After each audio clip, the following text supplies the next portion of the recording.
Narinig niyo ba dyan? Narinig. Pasensya na po, ako'y may ubot sipon.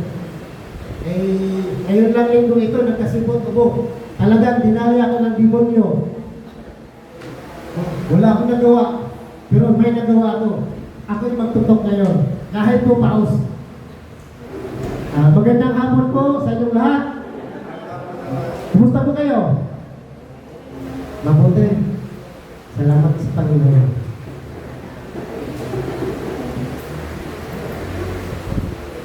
Ang ating pong pag-usapan ngayon ay talk number 4. Sasabihin ko po sa inyo muna ang nakalipas na talk. Ano nga po ang talk number 1, Brother Michael? God's love. Very good. Talagang nakikinig. Ano po?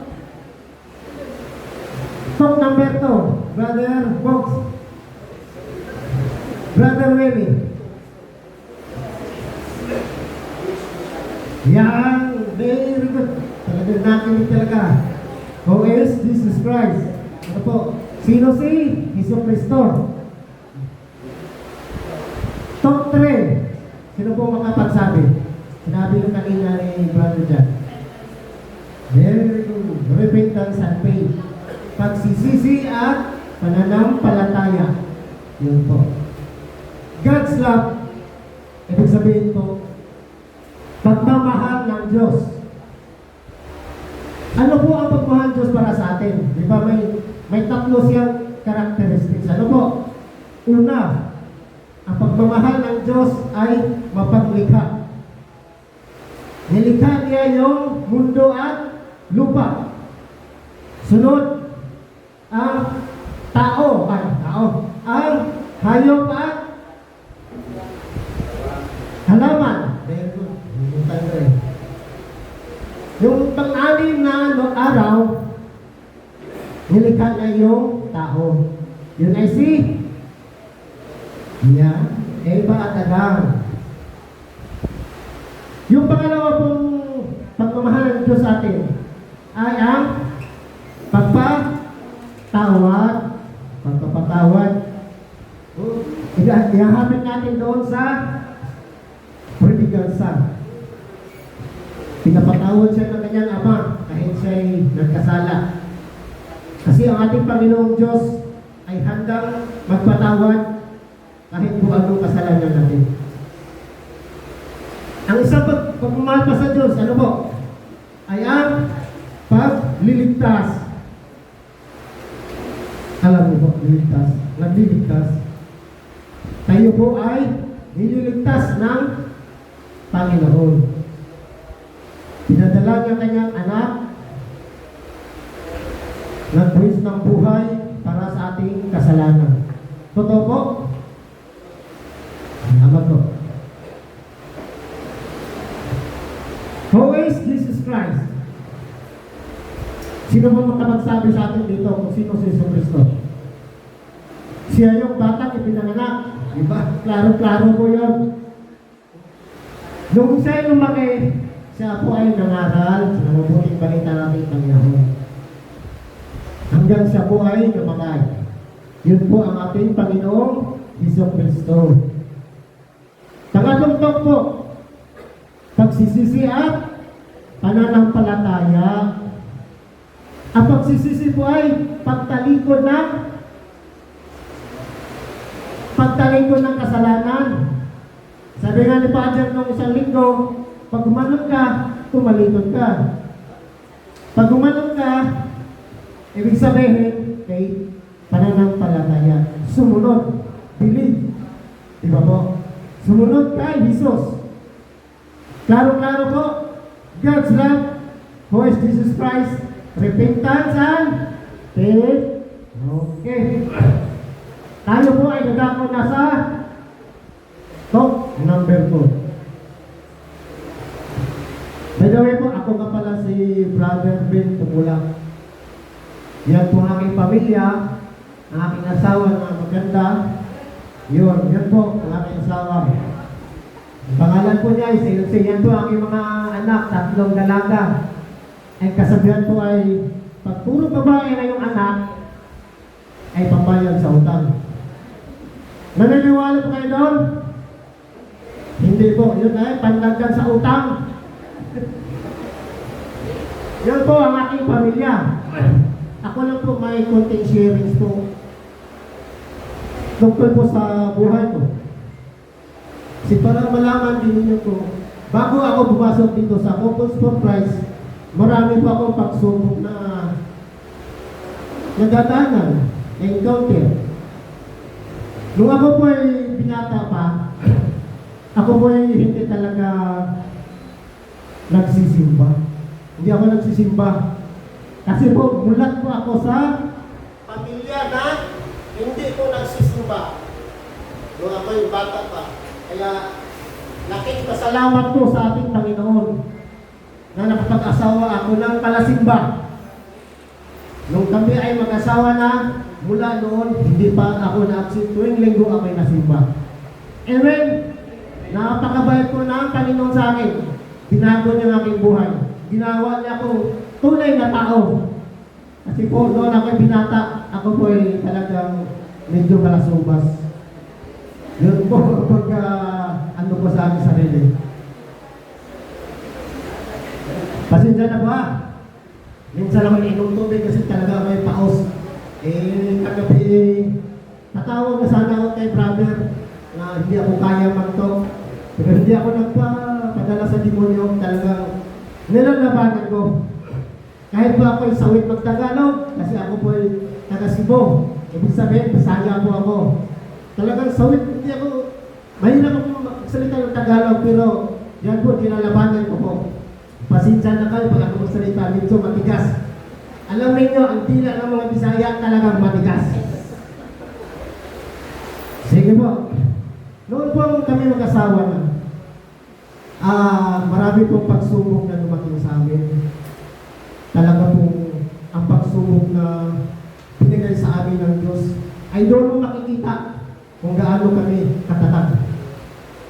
Una po, ang aking anak ay nagkasakit ng 7 taong gulang pa. Nagkasakit ng leukemia. Sinabihan kami ng doktor na tatanggapin nyo na ang inyong anak na mamatay na. Grabe po, napakasakit. Kung iisipin mo, dapat yung sinabi ko sa sarili, ako na lang ang magkasakit, huwag na aking anak. Ano po? Grabe yung pagsubok na binigay sa amin ng Diyos. Pangalawa pong pagsubok, ang amin pong sasakyan ay nakarnap. Grabe. Yung sasakyan na iyon, dugo at pawis ang puna namin yun. Bago matapos sa pagbayad sa bangko, ay ginawa po ng mabuting kamay. Yung mga karnaper. Talagang kamay ng lugo ko. Yung mga malalaking pagsubok na yun, talagang wala kaming hiningan ng tulong kundi ang Panginoon. Sa lahat ng pagsubok na yun, mga brothers and sisters, may malaking biyaya binigay sa amin ng Panginoon. Nang gabi ay ma-invite ng selfie na gaya ninyo. Yun po ang malaking biyaya na dumating sa aming buhay mag-asawa na kami ay nagiging couples for Christ na ngayon. Mula noon po, marami ng blessings na dumating sa amin. May mga anak buhay na kami matatag. Ang aking mga anak ay graduate na lahat. Professionals na mga anak. Sa awa po ng Diyos, hanggang ngayon, meron pa rin mga pagsubok, may mga problema, may mga babayaran, tuloy-tuloy pa rin po ang buhay. Ano po? Yan po talaga ang aking naranasan sa nung kami ay hindi pa couples. Yan kami mag-asawa ay napakadali sa amin yung halimbawa kami may tapuhan. Hindi naman natin maiwasan yung tapuhan ng asawa, di ba po? Madali kaming magkaintindihan. Kasi po dito sa Couples for Christ po, bawal po ng ganyang mag-asawa na pag mag-away ay higit pa sa isang buwan, hindi magkausap. Mga gayon ay bawal po dito sa Couples for Christ. Kaya po nagpapasalamat ako sa Panginoong Diyos na ako ay nagiging focus for Christ. Kayo kasawa po. Sige po, dadako na po tayo sa ating talk number 4.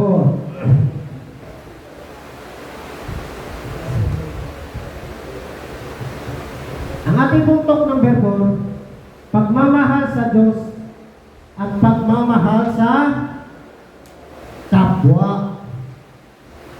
Itong dalawang utos na ito po ay pinakamahalagang utos ng ating Panginoon. Pagmamahal sa Diyos at pagmamahal sa kapwa. Ito po ay pundasyon sa lahat ng utos. Sabi ng Panginoon sa atin, mahalin mo ang Diyos ng buong puso, buong kaluluwa, at buong pag-iisip. At mahalin mo ang iyong kapwa, kagaya ng pagmamahal mo sa iyong sarili. Yan po ang sinabi ng ating Panginoon. Kung gusto tayong mas malapit pa sa Diyos,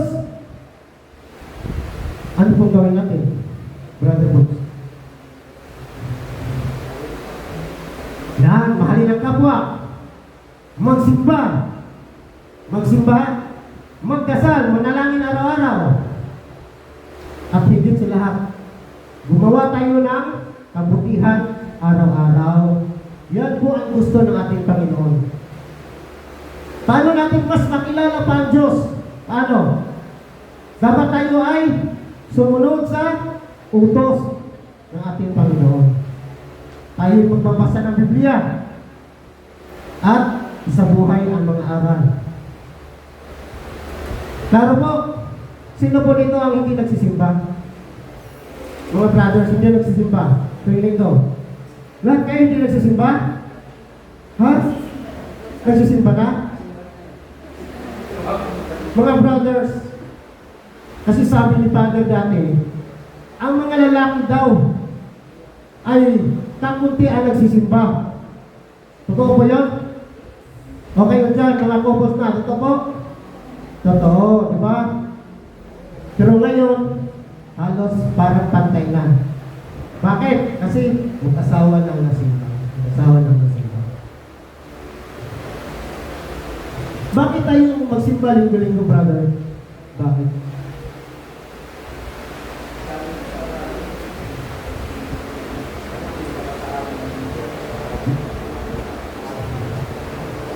Yan ay ang obligasyon natin, di ba? Isipin ninyo, sa isang linggo, binibigyan tayo ng mga biyaya. Himala. Biyaya ng paghinga, di ba? Tayo binibigyan ng nating paghinga. Tama. Yung iba, nasa ospital, ang hininga, oxygen, may bayad, ang ating libre. Ano? Binibigyan tayo ng biyaya ng pagkain araw-araw. Binibigyan tayo ng hanap buhay. Tapos sa isang oras ng linggo, isang oras na hinihingi ng Panginoon na magsimba tuwing araw ng linggo, hindi pa natin ibigay. Dapat yan ay ibigay natin. Dapat yan ay sukli sa mga biyayang binibigay sa atin ng Panginoon. Ano po? Klaro? Naintindihan? Iyan.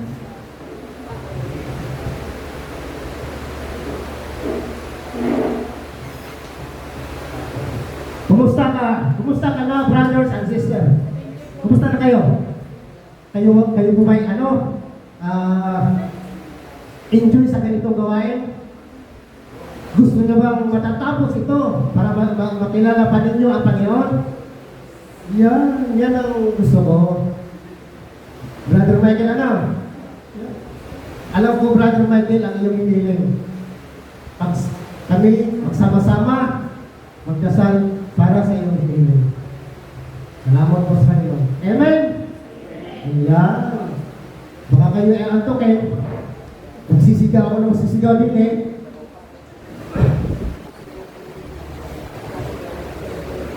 Tinatanong ko dito, how do I live the Christian life? Paano daw tayo mamumuhay bilang isang Kristiyano? Dapat tayo ay may ganitong katangian. Una, mananampalataya sa Diyos. Manampalataya sa Diyos.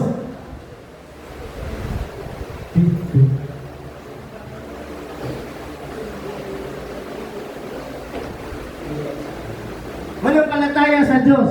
Ha? Dapat tayo may katangian ng ganito.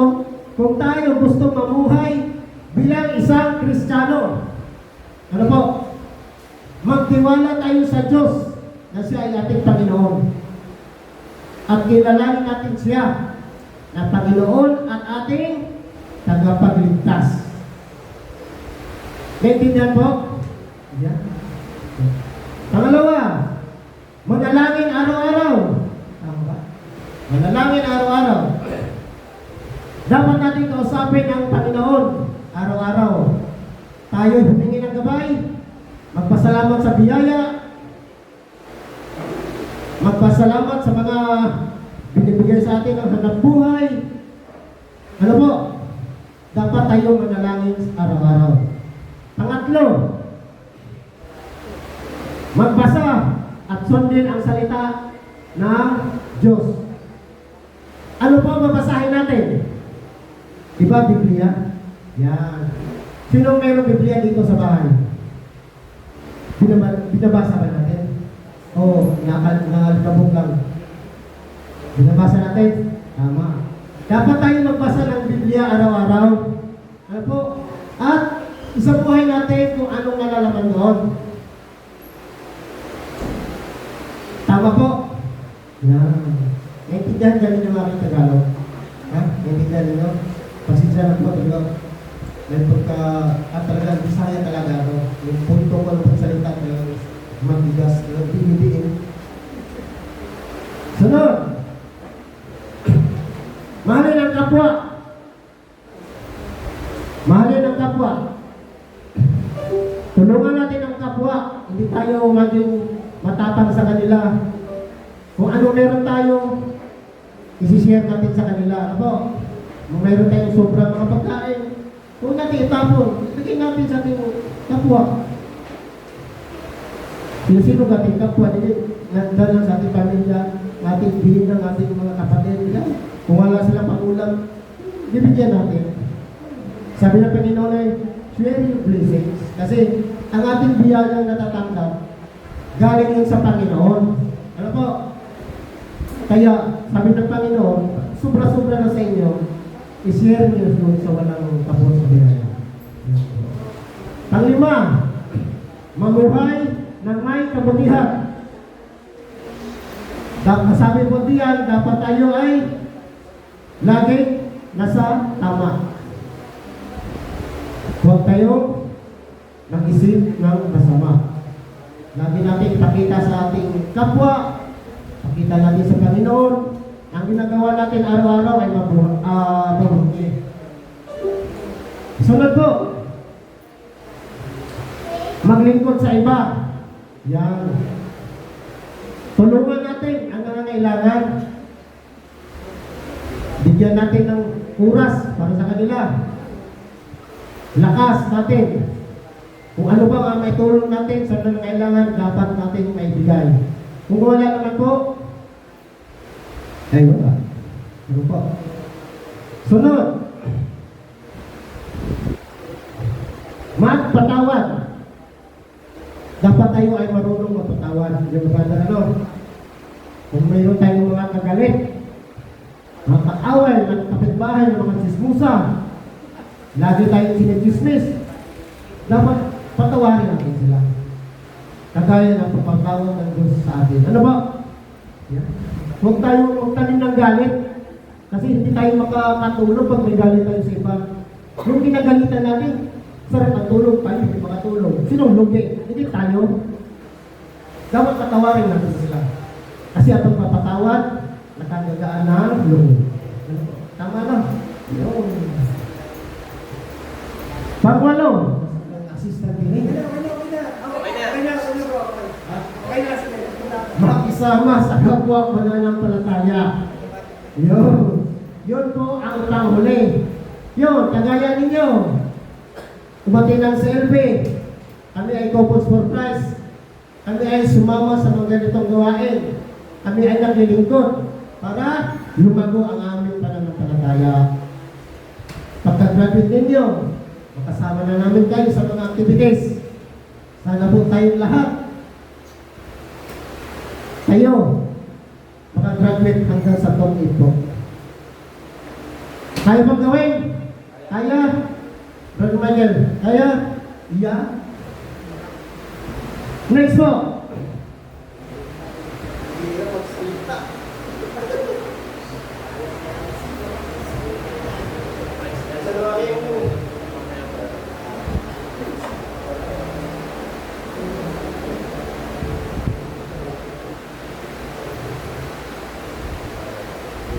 Pasensya na po ha. Medyo nagkaroon na ng technical. Ano po ang aking asawa? Ano po mo? Nung bata pa napakaganda na rin. Oo. Ngayon po, maganda pa rin. Yan. Maganda pa rin kasi yan ang binigay natin ng Panginoon. Ano po? Yan. Ayon po kay San Marcos, talata 12, versikulo 28-31. Yan. Huwag yung tayan. Ha? Bawal yung... Pero pag kayo tumama, palatuin na. Ha? 28-31. Ibigin mo, Panginoon ng Diyos, ng buong puso, buong kaluluwa, buong pag-iisip at lakas. Yan din po ang sinasabi ng ating Panginoon. Yan din po ang sinasabi ni San Marcos. Ano po? Yan po ang nakalagay sa Bible. Basahin mo po. Ibigin mo ang iyong kapwa gaya ng pag-ibig sa iyong sarili. Kagaya ang sinasabi natin, Panginoon, mahalin mo ang iyong kapwa kagaya ng pagmamahal sa iyong sarili. Ano po? Ating bilisan kasi nawawala ng aking boses. Ibigin. Ano ibig sabihin ng ibigin? Gusto. Ang English ay like. Mahal. Ang English ay love. Ano po? Ang pag-ibig, ang English ay love. Parang paniwalaan, mahal. Ano po ang pagkakaiba ng gusto, mahal, pag-ibig? Ang gusto po ay parang pansamantala lang. Yung parang naaakit ka lang. Halimbawa, gusto kong kumain ng masarap. Gusto kong makasama itong tao ito kasi mabuti. Parang sinasabi, ginawa mo ang isang bagay dahil gusto mo. Yun, ginawa mo ang isang bagay dahil gusto mo. Ang mahal mo, ito ay may kasamang pag-aaruga, pag-aalaga, at pag-aalala. Ito. Dahil mahal ni Brother Willie, Brother Bob, si Sister Sunday, dahil mahal niya. Dahil binigay si Sister Sunday kay Brother Bob ng ating Panginoon. At nag-alala, binsan si Sister Sunday, pag nakainom si Brother Bob. Di ba? Sister, nag-alala ka, hindi pa na-uwi. Hindi pa na-uwi. Tapos, hindi ba alam kung makalakad ba ba? Totoo ba? Yan! Kasi, nakasama ko na sa inyo. So, ini-invite ko namin ito ng Brother John, ay nakainom na. Pero para siya may ano pa, hanggang alinlangan pa na sumagot sa amin ng buo. Kasi nakainom eh. Pero sinabi niya na, kasi sa bro, ito na yung isang bro kasi alam ko yung buo. Kasi sabi na sa akin, yan po ang inisip ko eh, kasi graduate ng aking mga anak. Tapos na sila lahat ang mga tama. Yun, may lang matatapos. Pero matatapos na lahat, diba? Yun. Kaya siya ay nag-uuna. Nagpasalamat kami sa Panginoon na nagkita kami para magaganda ng manginginom. Joke lang po, joke lang po. Okay? Yun, mahal. Ha? Yun ay pag-aaruga, pag-alala, at mahal malasakit. Yan po ang mahal. Ang pag-ibig po, yan po ay ang tunay na pagmamahal. Ito ay may kasamang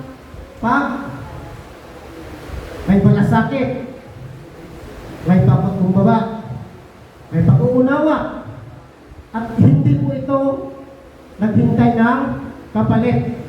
Ito po ang pag-ibig, tunay na pagmamahal. Yan po ay gusto, mahal, pag-ibig.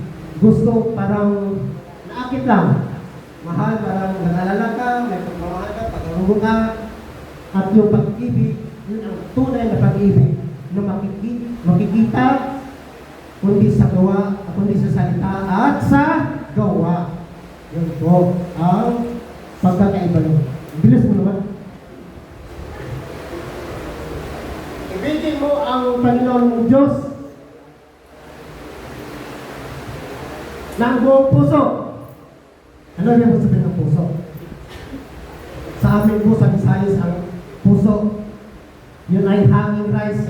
Sino ba nakakita ng hanging rice na napunta na sa Cebu? Wala. Ay, ikaw, sister. Yun. Yan ay puso. Yan ang pinakain namin para sa litso. Yan ang puso. Pero dito po sa atin, sa Batangas, puso. Dito ba yung puso dito? Ano po? Gawin ang Panginoon una sa ating buhay. Paano po natin gawin? Paano po, brothers? Paano? Unahin natin ang Panginoon sa ating buhay. Dapat ay, pagising natin sa umaga, magpasalamat tayo. Magpasalamat tayo na tayo nagising pa. Hindi yung pagkagising natin, hanap agad ng cellphone, titignan agad ng Facebook, titignan agad ng YouTube. Diba yan ang karamihan ngayon?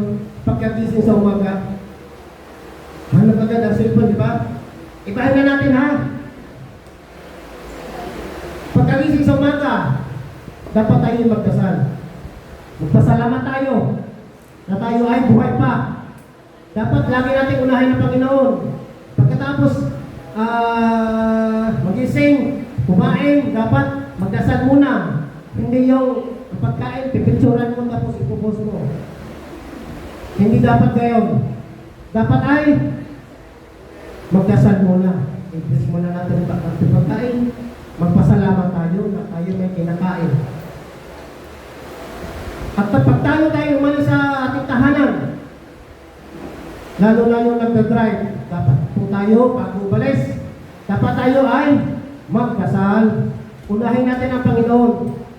Kasi po, base sa ating obserbasyon, marami sa nag-driving na bago umalis, sign of the cross lang. Sign of the cross lang talaga. Hindi sila nagdadasal. Importante talaga kausapin ko po ang Panginoon.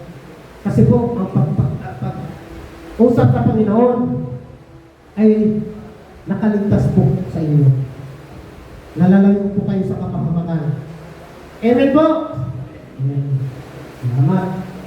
Bumuo ng personal na pakikipag-ugnayan sa Kanya.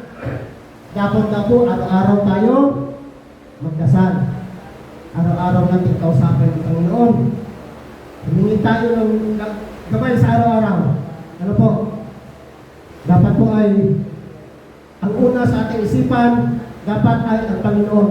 Hindi kung ano-ano pa. Hindi kung pagising natin sa umaga, ang naisip natin kung sa atin kukuha ng pambayad sa ating utang. Kaya po po nasabi yun, kasi kami po ay maraming utang. Dapat hindi po kayo. Dapat, lagi natin kausapin ang Panginoon. Lagi natin siyang tingnan ng tulong kung ano dapat natin hingin sa Kanya. Ano po? Klaro? Iya. Tuloy. Maglaan ng oras para sa Kanya. Alam mo mga brothers and sisters, ang Panginoon ay binibigyan tayo ng oras. Ang daming oras binibigay sa atin ng Panginoon para sa Kanya. Hindi lang natin ginagamit. Halimbawa, yung pagsimba, pagdadasal, pagkomunyon, yun ay para po sa ating Panginoon. Pero kami po sa Focus for Christ, nangingibabaw po sa amin ang pagdadasal, panalangin. At ang mga oras ay aming ginugugol namin sa paglilingkod sa Panginoon. Ayos po? Amen.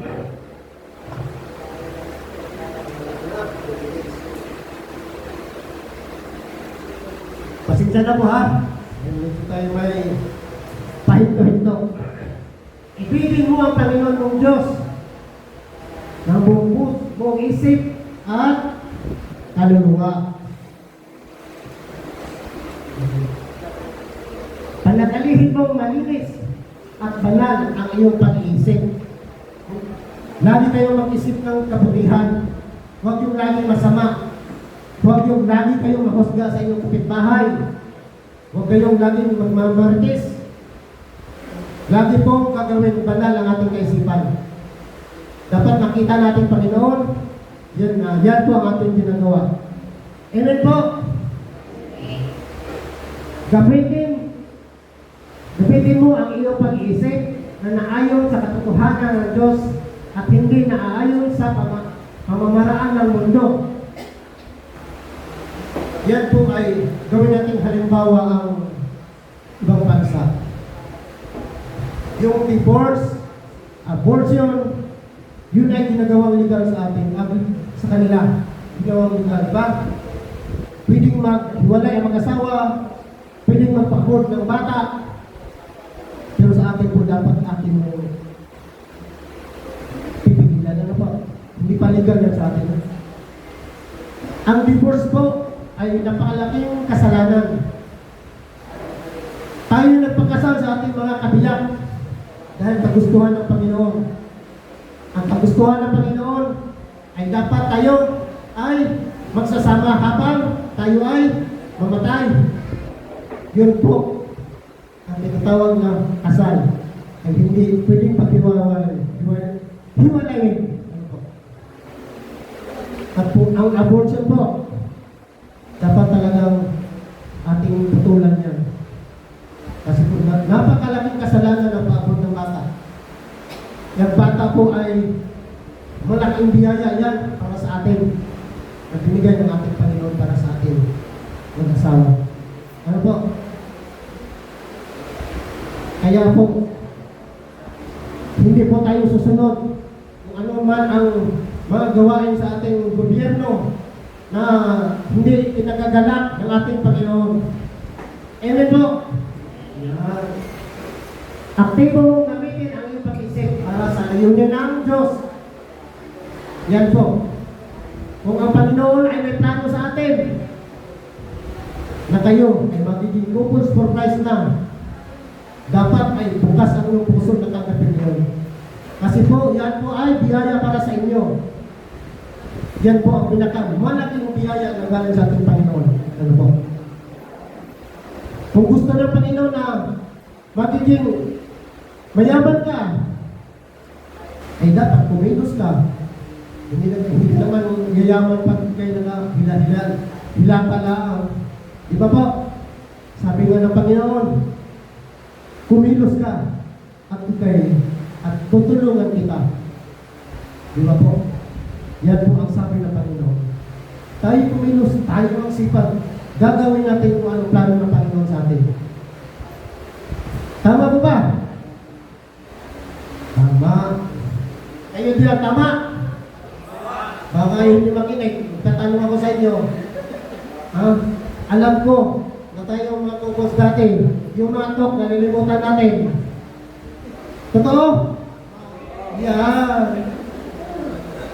Ibigin mo ang Panginoon mong Diyos ng buong lakas. Ha?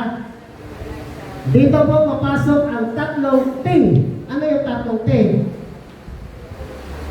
Treasure, kayamanan, time, panahon o oras. T, talent. Ano po? Mahalin natin ang Diyos sa pamamagitan ng ating pag-aari. Yun po. Kung anong meron tayo, yung sobra sa atin, meron tayong sasakyan, sobra, pamigay natin, kaya ba natin yun? Sasakyan. Hindi po, yung ano na lang, yung mga damit natin, yung mga hindi natin nagagamit, dapat yun ang ating pamamahagi sa ating kapwa. Yan ang ibig sabihin na alin natin ang Diyos, pamagitan nating pag-aari. Ang pagbibigay po ng biyaya sa atin ng Diyos, kung ibibigay natin sa kapwa, nakikita natin, Panginoon, ibig sabihin po, bibigyan pa tayo ng biyaya ng ating Panginoon. Tama mo ba? Yeah. Maglaan ng panahon sa Diyos at sa Kanyang gawain. Yan po. Time. Oras. Kagaya namin mga Cobos for Christ. Ang iba sa amin ay naglilingkod sa simbahan. Brother Alan, Sister Vita, ang aking asawa, naglilingkod sa simbahan. Ang mga Cobos na iba, naglilingkod sa aming komunidad. Kagaya ko, ako po'y nagtutok dito. Ito'y po'y para sa aking Panginoon. Hindi ito para sa akin.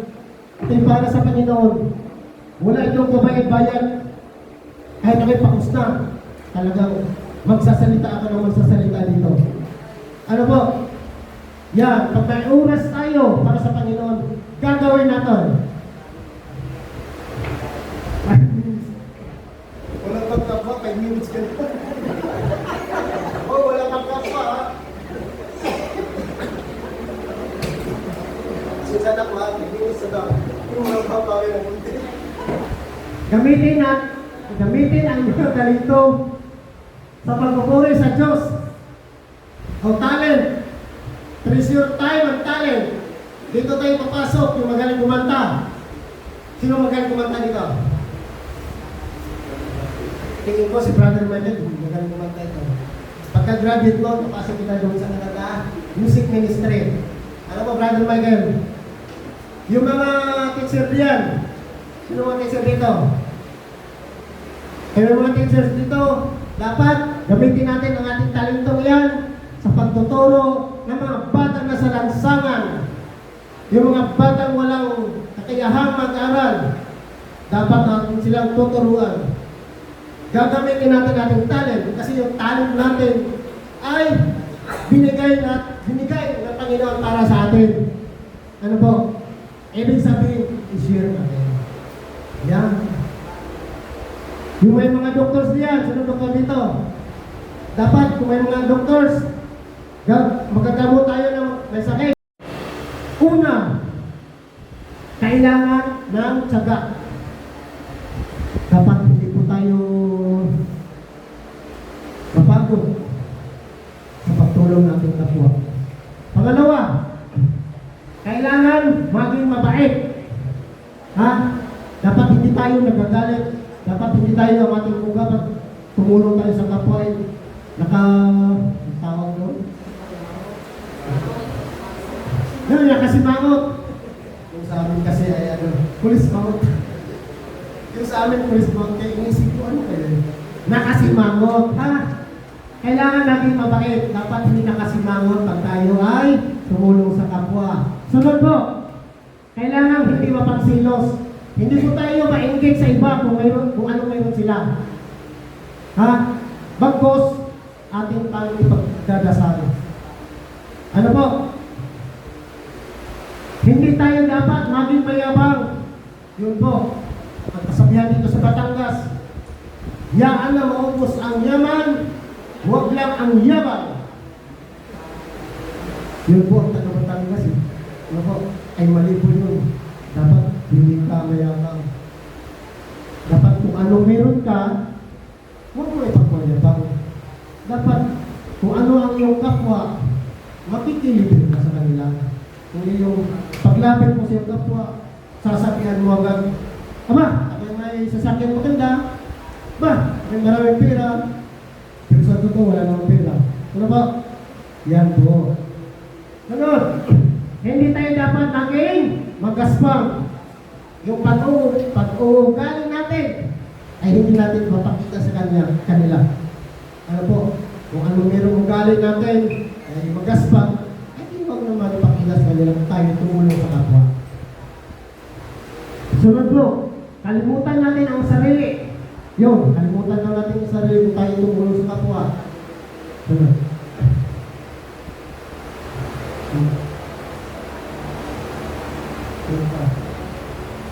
Dapat tayo ay maging mahinahon. Ha?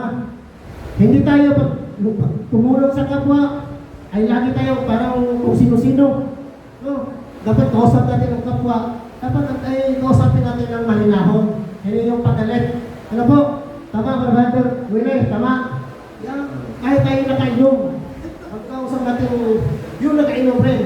Ay dapat ay mahinahon. Kasi pag kausapin natin matapang tayo, oh, tapos ito ka. Awan. Sunod, hindi tayo magtanim ng sama ng loob. Ha? Kung tayo may kagalit, may po tayo sa ating puso, dapat tayo ay magdasal. Dapat tayo ay hindi magtanim ng loob, magtanim ng masamang loob sa kanila, ating kapwa. Hindi tayo dapat magalak sa masamang gawa. Dapat tayo magalak sa katotohanan. Dapat tayo maging matagtiis. Ang pagtulong sa kapwa po ay hindi po madali lang. Dapat tiisin natin. Dapat ay mahaba ang ating pasensya. Ano po? Dapat tayo magkaroon ng tiwala sa kabutihan ng ibang tao. Dapat tayo magkaroon ng pag-asa. Yan po, dapat tayo magkaroon ng pag-asa na ang tinutulungan nating kapwa na sila ay magbago sa kanilang sarili. Ano po? Yun. Ang huli po, dapat tayong maging matatag sa lahat ng bagay na tinutulong natin sa ating kapwa. Dapat palagi tayong matatag. Sabi ng Panginoon, kung anong pagsubok na pinibigay sa atin, dapat lagi tayong matatag. Love. Ang tinutukoy ng Diyos sa salitang pag-ibig. Kung paano iniibig ako ng Ama, gayon din naman iniibig ko kayo. Kagaya natin mag-asawa, mga brothers, kung paano natin iniibig ang ating asawa, gayon din ang ating mga anak. Yun po ang kahulugan din po. Mag-ibigan kayo, kagaya ng pag-ibig ko sa inyo. Sabi ng Panginoon, tayo daw lahat ay magkaibigan. Magbigayan tayo kung anong meron sa atin. Huwag tayong magdadamot. Ano po?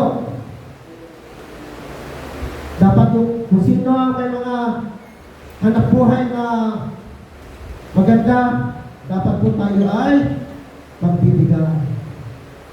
Sunod, mahal niya ang kanyang mga tagasunod na nasa sanlibutan at sinimulang hugasan ang mga paa ng mga alagad.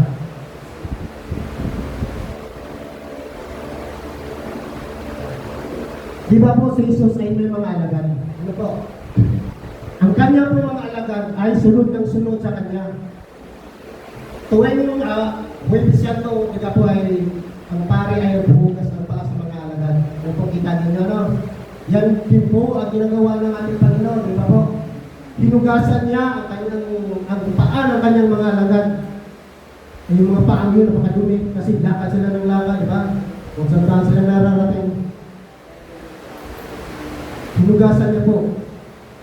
At yun po pala ay ang paghugas nating Panginoon. Yun po ay simbolo ng pagpakumbaba. Simbolo ng paglilingkod.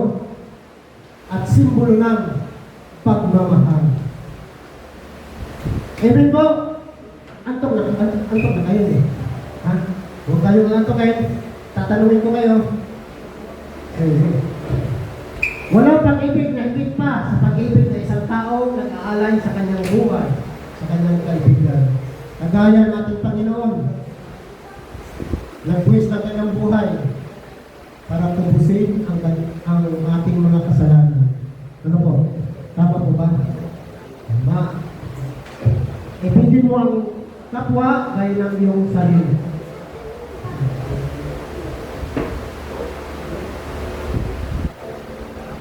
Kristalong pag-ibig, matyaga, magandang loob.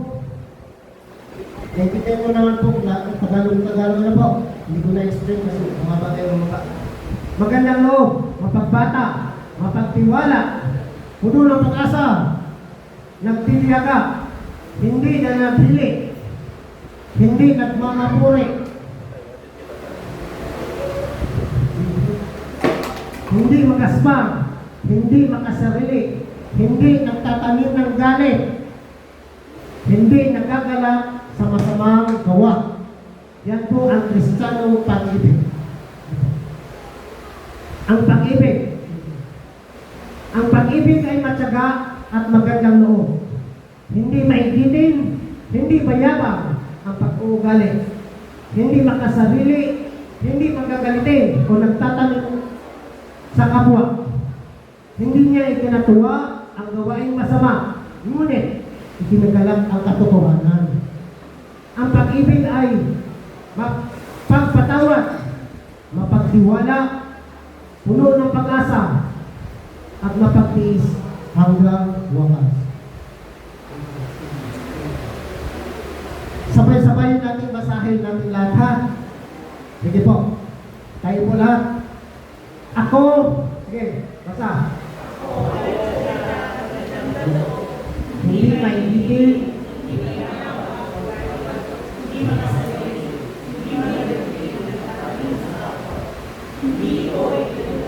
ang gawain masama. Ngunit, magpatiwala, puno ng pag-asa, hanggang wakas. Kaya ba natin sa buhay yun?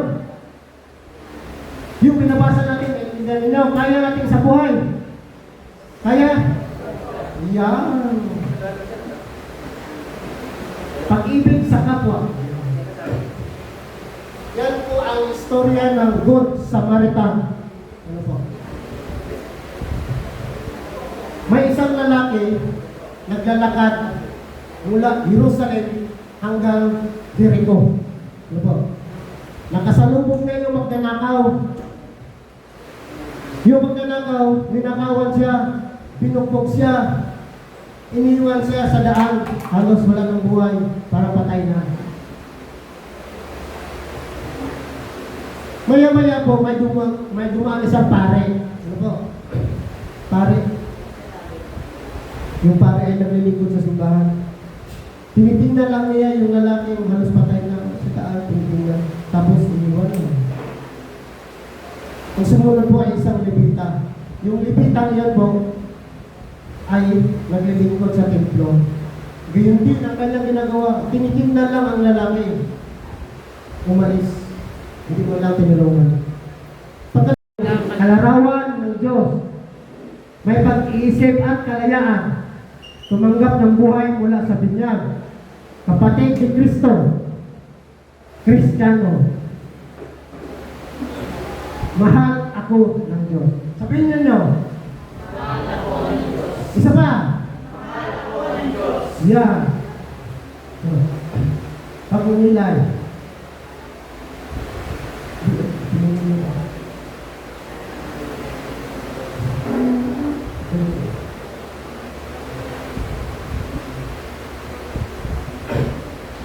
Yun, pag-inilay.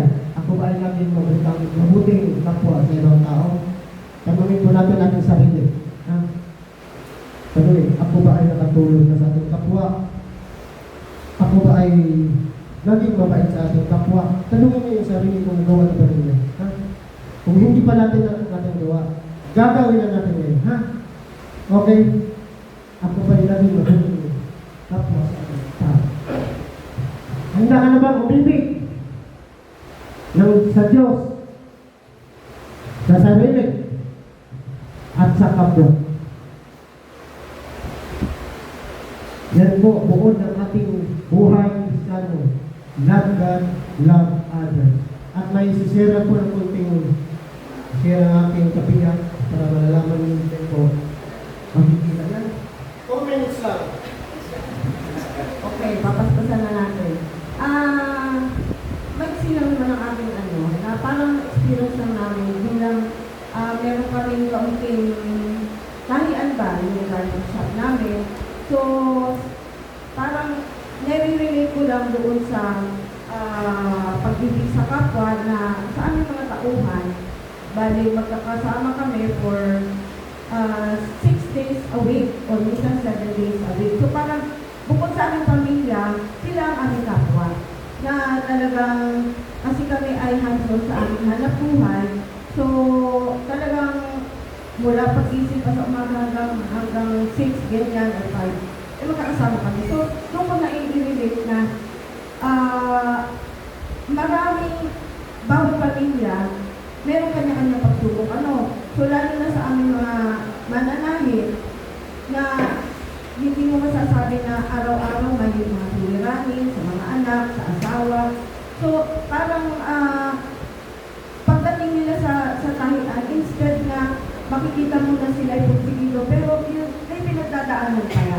So doon pumapasok minsan yung nasasabi nila na hindi kaya ako ang dapat nyung gawin. Dahil alam nila na member kami ng Focus for Christ. So, marami ang aming experiences, mga teachings na natututunan. So, doon pumapasok na nakakapag-advise ako sa kanila.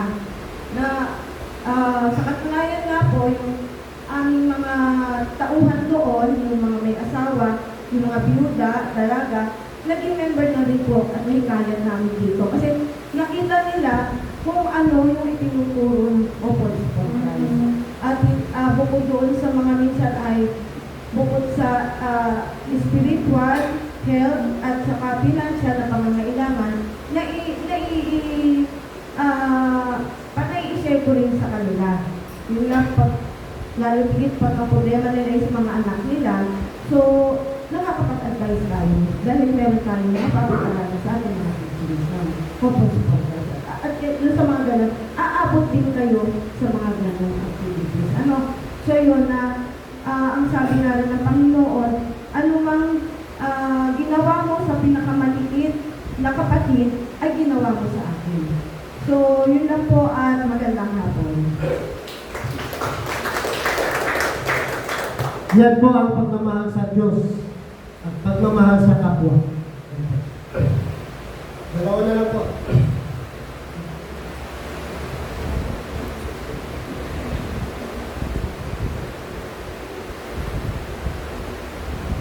Ay po, yan po ang Kristiyanong mensahe.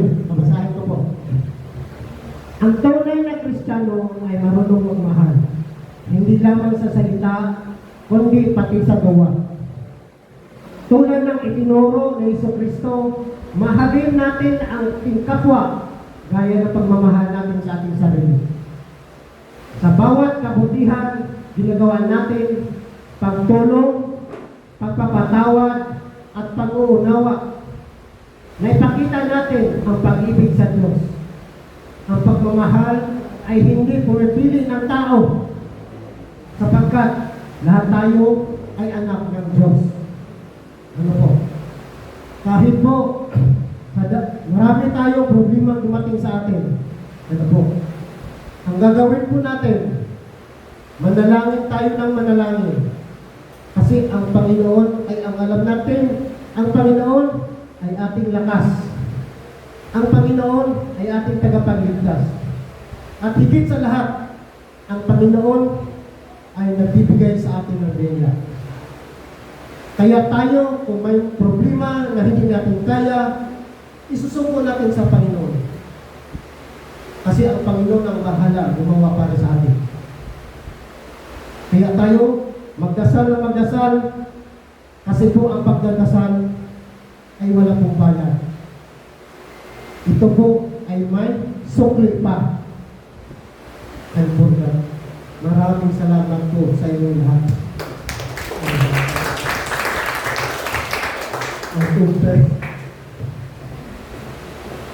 Thank you, Brother Ben.